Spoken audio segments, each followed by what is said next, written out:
আসসালামু আলাইকুম। অনেকে অনেক কমপ্লেন করতেছে বড় আমের নাকি আমের গোড়ায় নাকি পচা ধরে যায়, পোকাতে আক্রমণ করে। আপনারা দেখেন,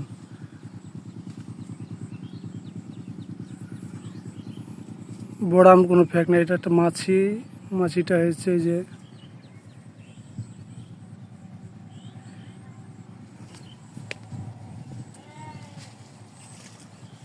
এ আমে কোনো নাই, স্পট নাই,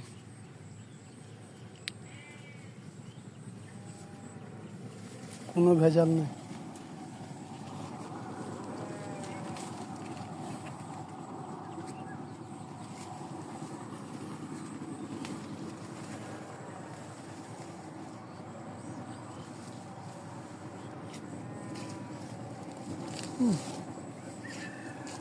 মানুষের ভুল ধারণা।